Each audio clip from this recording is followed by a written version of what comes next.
Doctor, vamos al tema que definitivamente siempre es importante conocer la situación económica por lo que estamos viviendo los ecuatorianos en este tema de los deudores de la banca. Sí, en el Ecuador hoy el sobreendeudamiento es noticia y genera preocupación a muchas personas. Tanto es así que según cifras oficiales de Asobanca, casi 3 de cada 10 personas hoy tienen una calificación negativa en el buró de crédito. Pero además es importante mencionar que si comparamos el 2022 con el cierre al 2023, las cifras de las personas que tienen una calificación pésima en el buró de crédito se ha triplicado. En ese orden de ideas es importante considerar que hoy el sobreendeudamiento, además de ser noticia, genera preocupación, angustia, estrés y ansiedad a una gran cantidad de personas. Son muchas las familias que hoy se ven envueltas en este problema. ¿Y qué es el sobreendeudamiento? No es otra cosa que el no poder cumplir a tiempo y en los montos que se había comprometido con las obligaciones a las que usted ha accedido. En ese orden de ideas, muchas personas no solo que se encuentran en esta situación, sino que incluso en algunos casos ya han llegado a un proceso judicial, a una coactiva, a una demanda, entre otros. En ese sentido, nosotros estamos siempre no solamente promoviendo el consumo responsable, el endeudamiento prudente, la planificación financiera, sino también que toda deuda tiene solución. Y desde esa perspectiva hay muchos caminos. Por ejemplo, hay deudas que son ilegítimas y por lo tanto pueden ser anuladas porque no tienen un legítimo origen. Por otro lado, hay deudas que por el paso del tiempo usted puede solicitar la prescripción, que es un tema que también siempre genera dudas e inquietudes. Por otro lado, existe también la posibilidad de acudir a un proceso de renegociación, y esta negociación se puede hacer también incluso dentro de un proceso judicial. Y esto es importante que la gente lo conozca, es decir, un proceso judicial no es el fin del mundo, sino más bien una puerta abierta para poder negociar en mejores condiciones. Desde esa perspectiva, desde Defensa de Deudores, estamos siempre acudiendo a la generosa invitación de los medios de comunicación para que la gente pueda conocer de sus derechos. Y por supuesto, con su permiso, yo también quiero ratificar, porque sé que aquí digamos, lo fuerte es justamente las llamadas de los oyentes.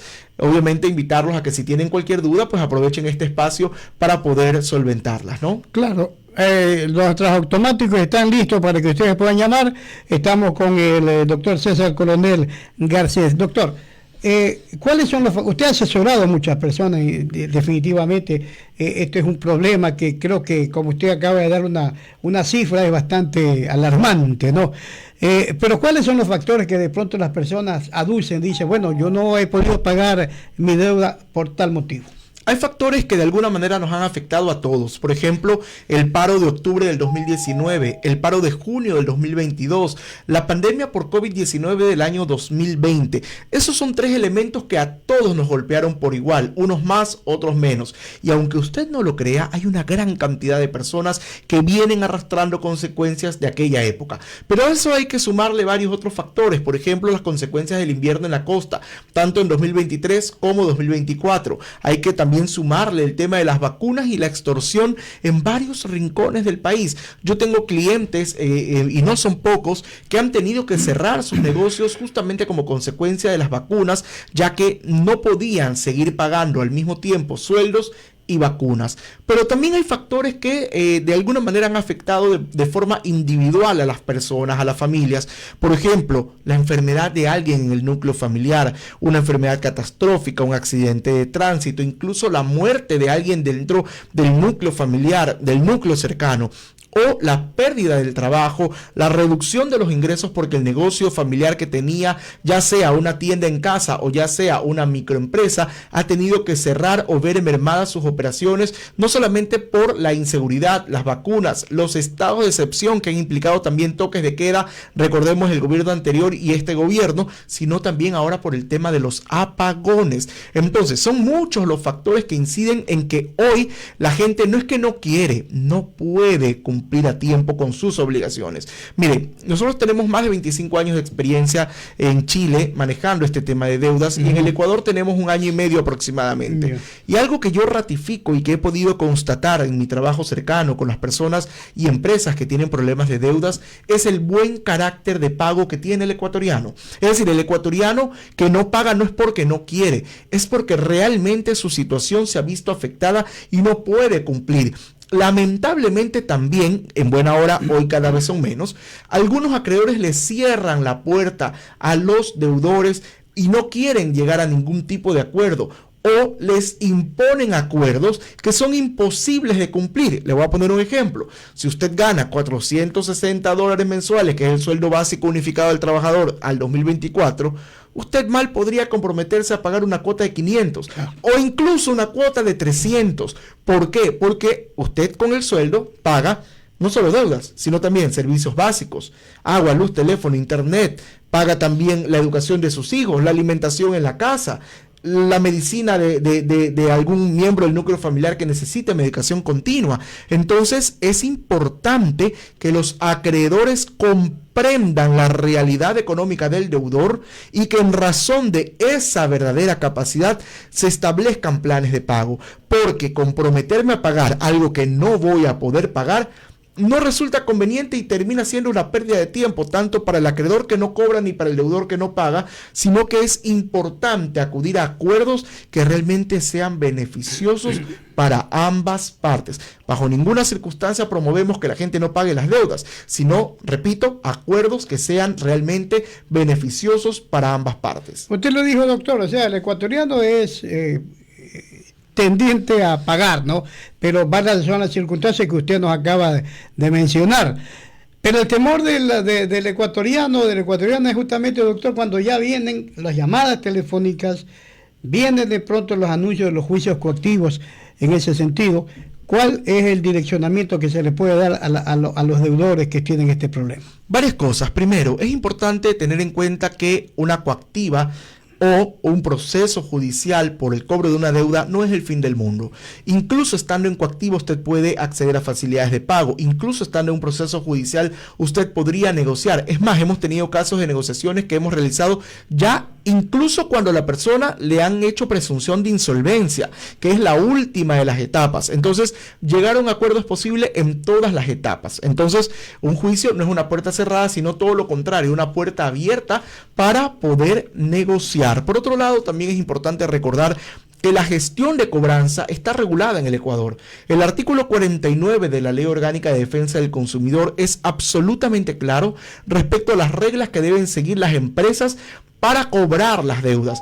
Es verdad que tienen el derecho a cobrarnos y es verdad que el deudor tiene la obligación de pagar, pero esa cobranza se debe hacer dentro del marco de la ley. Es decir, a usted solo lo pueden contactar, y cuando hablo de contactar hablo de llamada telefónica, mensaje de texto, correo electrónico, mensaje de WhatsApp, de 7 de la mañana a 8 de la noche, de lunes a viernes, excluyendo fines de semana y feriados. Además, solo lo pueden contactar una vez al día y no pueden, porque lamentablemente era una costumbre muy común en nuestro medio, no pueden contactar a personas ajenas a la deuda. Es decir, solo pueden contactar al deudor, codeudor o garante, no a la abuela, a la referencia, al amigo, al primo o al jefe.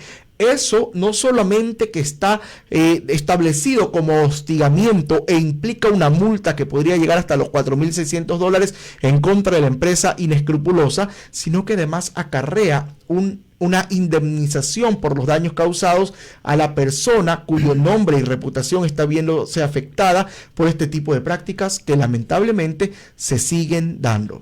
Ahora, doctor, algo importante que usted acaba de mencionar, el tema de si la persona, el deudor, no paga, no llega a un acuerdo con la financiera o con el banco, ¿cuál es el papel del garante en ese caso? Hay muchas personas que nos han preguntado eso. Qué buena pregunta, porque me permite recordar que la garantía en nuestro país por regla general es solidaria. ¿A qué me refiero con esto? La solidaridad implica que si usted, que como deudor principal, no paga, yo me puedo ir directamente contra el garante sin necesidad de primero agotar sus bienes. En ese sentido, yo los puedo demandar a los dos.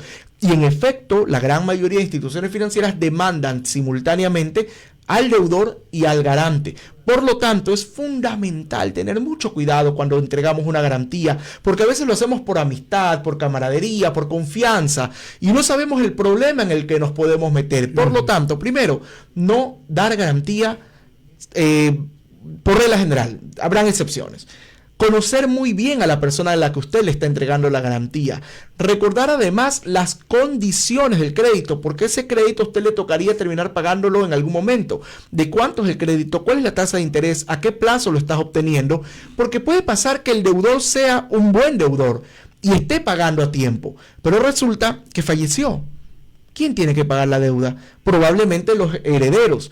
Pero hasta que el banco vaya a buscar a los herederos, va a empezar por el garante. Entonces es indispensable que usted conozca esas condiciones y sepa que en algún momento, tarde o temprano, podría tener que pagar. Averiguar, por ejemplo, si esa deuda tiene un seguro de desgravamen que le evitaría justamente a asumir esa obligación en su totalidad. Entonces, todos estos son factores importantes, pero la regla general es, repito, evitar ser garante. O peor aún, porque también le cuento que hay un caso muy común: prestarle la tarjeta a otro o prestarle el nombre a otro. Es que mi vecina no tiene acceso al crédito porque tiene un problema y yo sí tengo buena calificación, entonces le ayudo a mi vecina.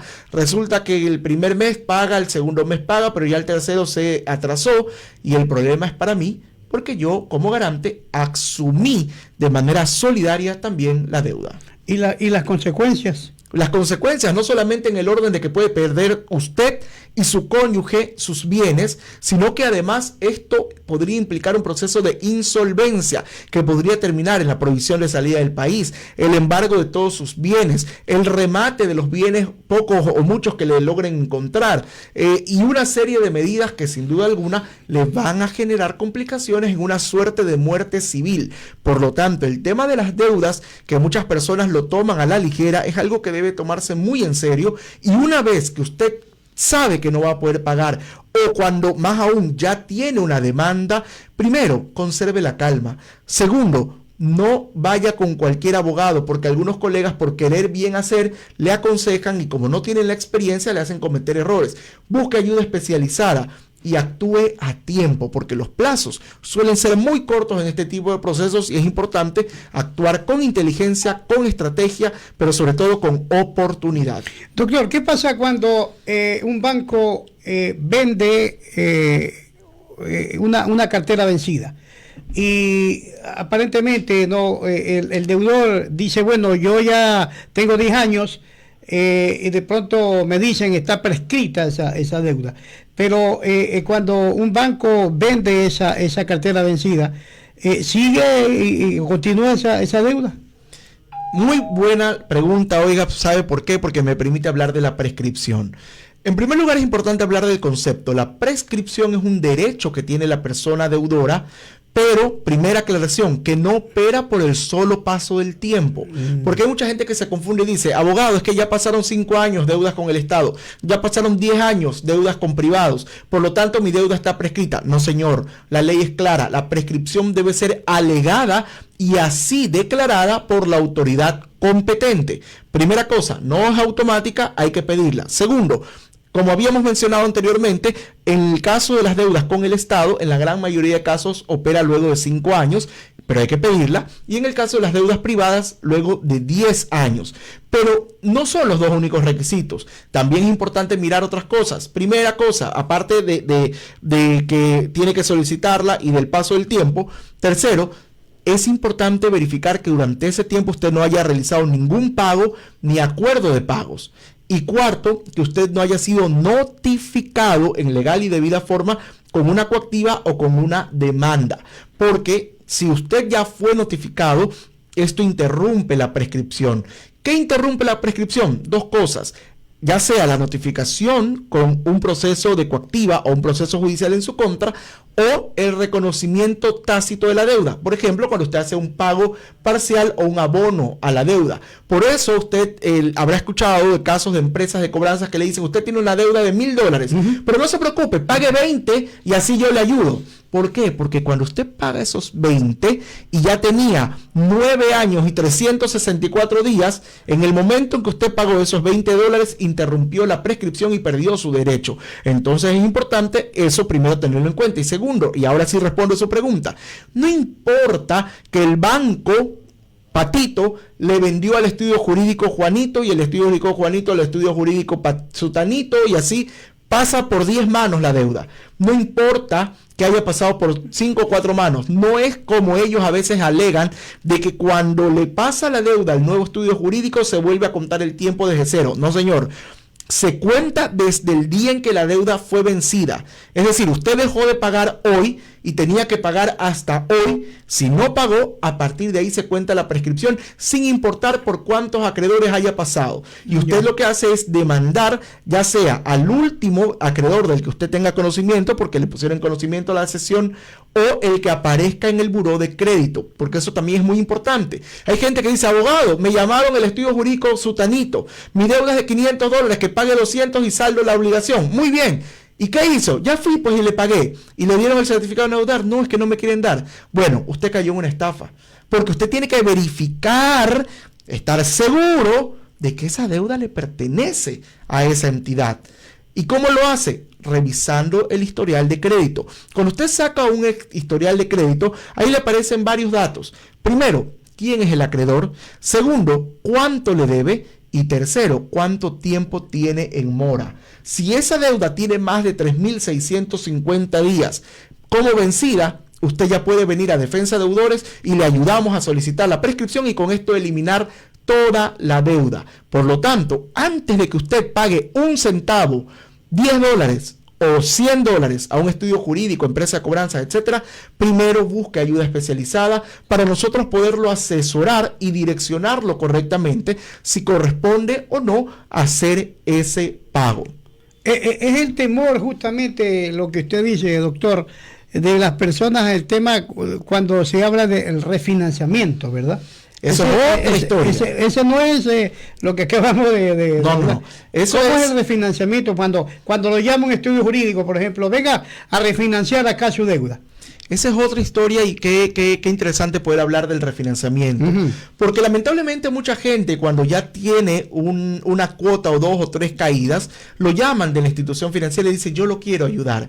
Venga y haga un refinanciamiento. Entonces resulta que usted debía, por ejemplo, $1,000 de capital más 500 de intereses que no había podido pagar. El refinanciamiento no se lo hacen por los 1.500 en total, sino que hacen los 1.000, los suman a los 500, capital más interés, y le hacen como un nuevo crédito y le dicen, ahora su nuevo capital es 1.500 y esos 1.500 le vamos a aplicar una tasa de interés y usted va a terminar pagando, me invento, 2.300. Entonces su deuda, que era de 1.000, va usted terminar pagando en demasía.